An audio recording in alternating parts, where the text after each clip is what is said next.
pada domain apa kesalahan itu terjadi karena nilai setitik rusak susu sebelanga. Kita seharusnya belajar untuk menjadi lebih objektif dan tidak berlebihan dalam bersikap. Assalamualaikum warahmatullahi wabarakatuh. Salam sejahtera buat kita semuanya. Jumpa lagi dengan saya Rudi Cahyo, masih di acara Kata Rudi Cahyo, spesial edisi sepak bola yang selalu membahas tentang tim nasional tercinta kita, Garuda. Kali ini saya akan membahas tentang situasi pasca kekalahan timnas Indonesia atas China dengan skor 2-1 yang kemudian menuai berbagai diskusi, berbagai pendapat, opini, terutama yang ditujukan kepada beberapa figur ya.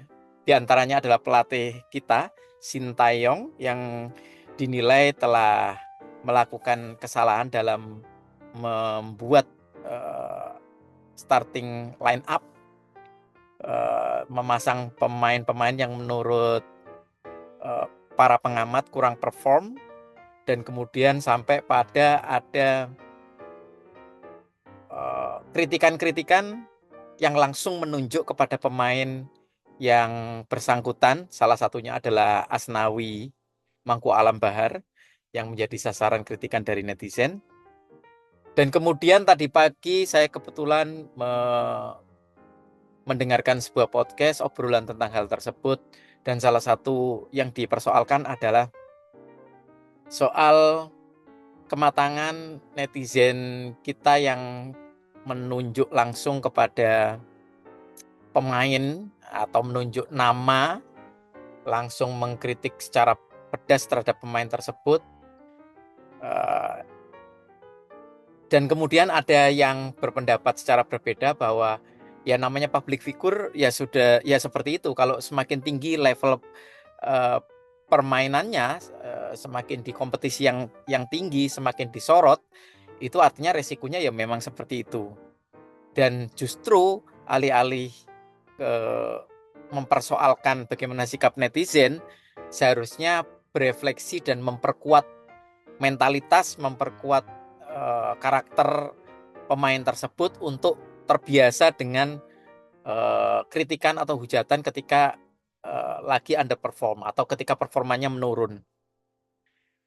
Kalau saya sih lebih berpendapat kepada mengambil kedua-duanya ya. Artinya ya kita sebagai netizen, termasuk saya gitu ya, termasuk saya sebagai supporter, sebagai fans dari tim nasional kita, ya memang kita harusnya ada koridor-koridor atau ada batas-batas tertentu berkenaan dengan pelibatan emosional dalam ranah profesional permainan bola. Nah, artinya apa? Kalau nggak mau ngambil garis tengahnya, ya kita harus terus belajar untuk objektif. Nah, kayak misalnya ya, contoh objektivitas itu, kita terbuka atau kita sangat mungkin untuk melakukan kritikan terhadap pemain maupun terhadap pelatih ya, terhadap Sintayong. Tapi apakah kritikan kita kemudian begitu saja dengan gampang melahirkan keputusan atau simpulan Sintayong out? Saya pikir itu sudah jauh dan lebih banyak pelibatan sisi-sisi emosional atas kekalahan kita atas tim China ya.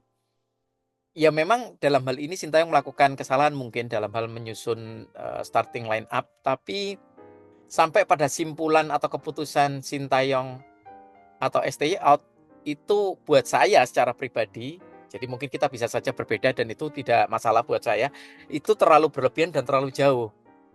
Artinya sebuah kesalahan yang dilakukan oleh Sintayong dalam satu hal ini itu telah menghapus sekian manuver baik, manuver positif atau hasil-hasil positif yang sudah dicapai oleh Sintayong. Itu menurut saya terlalu berlebihan. Jadi kalaupun kesalahan itu terjadi pada pertandingan melawan China, yaitu dalam menyusun starting line up, ya harusnya dilokalisir pada kesalahan itu. Dan kita kritik habis gak apa-apa. Kita kritik, kita berikan masukan kepada Sintayong. Toh Sintayong juga mengakui kesalahannya. Silakan. Dan saya pun juga sependapat dengan kritikan-kritikan tersebut. saya tidak sedang membela Sintayong, tapi marilah kita atau terbiasa atau berlatih atau belajar untuk menjadi objektif dalam bersikap ya. Ketika memang problem atau kesalahannya di satu aspek, di satu hal, ya kita lokalisir pada domain tersebut. Ya terlalu jauh lah kalau sampai STY out. Sedangkan kesalahannya dalam hal ini adalah terjadi di satu pertandingan, sementara ada banyak hasil positif dari pertandingan-pertandingan sebelumnya yang sudah dicapai oleh Sintayong. Itu terlalu jauh. Nah, memang karakter-karakter pelatih seperti Sintayong ini sangat pertama, orang ini sangat percaya diri ya. Sampai suatu saat mungkin di video saya yang sebelumnya saya memberikan masukan, memang bukan spesifik kepada Sintayong tapi kepada timnas secara keseluruhan. Ketika menghadapi sebuah tim tidak selayaknya kita overconfident dan meremehkan lawan kita. Itu tidak boleh. Meremehkan, merendahkan itu memang tidak boleh. Dan akhirnya kita bisa blunder akibat hal tersebut.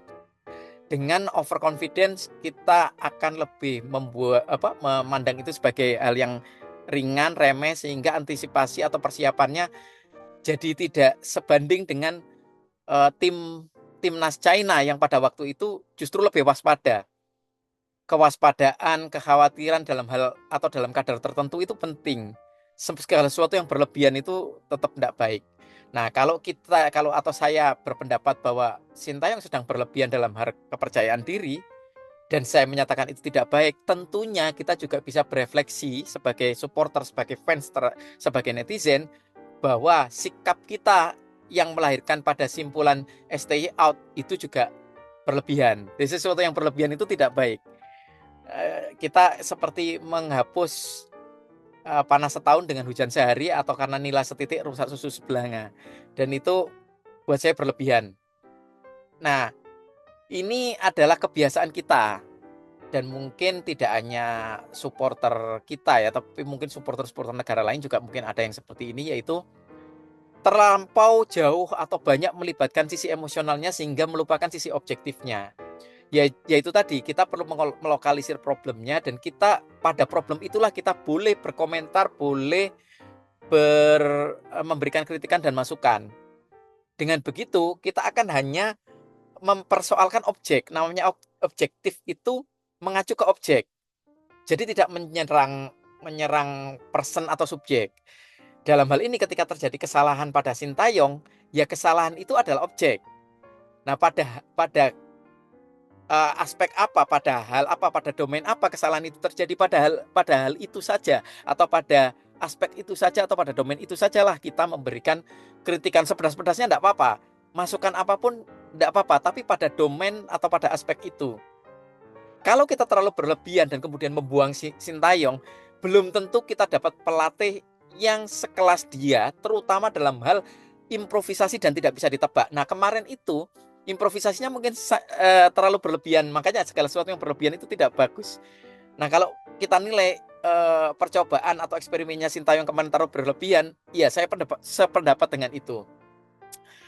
Dan ini perlu dikontrol oleh Sintayong, hal-hal yang semacam ini, apalagi didahului oleh overconfident dan merendahkan atau meremehkan tim lawan. Itu tidak bagus, itu tidak boleh. Dan ini harus dipelajari oleh Sintayong untuk mengontrol ini. Artinya, kalau kita menilai bahwa Sintayong melakukan sikap tindakan yang berlebihan atau didasari oleh sesuatu hal yang berlebihan ini tidak bagus, dan kita tidak memperbolehkan Sintayong melakukan itu, seharusnya lah kita sebagai fans, netizen, supporter juga tidak memandang baik sikap kita yang terlalu berlebihan sampai pada melahirkan STY out. Karakter-karakter model seperti ini, pelatih-pelatih model Sintayong ini, satu sisi jadi kelemahan kemudian dalam hal itu tadi ya, kalau terlalu confident dan kemudian merendahkan atau meremehkan lawan, itu bisa jadi bumerang. Tapi di sisi yang lain punya kelebihan dalam hal taktik-taktik yang kadang improve-nya itu tidak bisa ditebak oleh lawan. Kita mau cari kemana lagi pelatih yang model seperti itu, dengan satu kali kekalahan, satu kali kesalahan, dan kemudian kita memutuskan untuk stay out. Mau cari pelatih yang semacam itu di mana lagi, dengan bayaran yang selevel Sintayong lah, wis ya, mau siapa? mau Pep Guardiola, mau nggak dia dibayar sekelas Sintayong?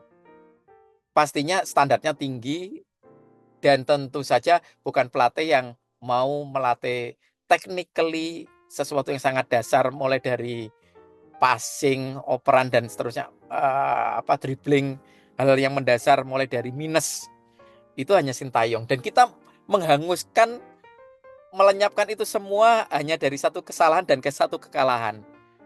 Itu saya pikir terlalu berlebihan dan kita harus berlatih untuk menjadi supporter, fans, netizen atau netizen yang objektif dalam hal ini. Toh Sintayong sudah mengakui bahwa itu sebuah kesalahan yang telah dia lakukan. Kenapa kita tidak bisa belajar juga sama hal yang seperti itu, kita menjadi objektif dan kemudian menatap ke pertandingan-pertandingan yang akan datang, jangan sampai kesalahan yang serupa itu terjadi lagi. Itu kalau dari saya berkenaan dengan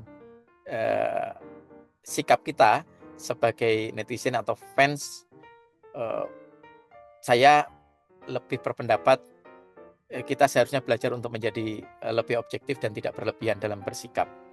Mari kita dukung terus tim nasional Indonesia, tim kesayangan kita. Apapun yang terjadi, tim yang baik itu seperti yang pernah saya posting, tim yang baik itu bukan tim yang tidak pernah kalah, tapi tim yang bisa belajar dari kemenangan maupun kekalahan. Demikian dari saya, sampai ketemu lagi di video selanjutnya. Assalamualaikum warahmatullahi wabarakatuh.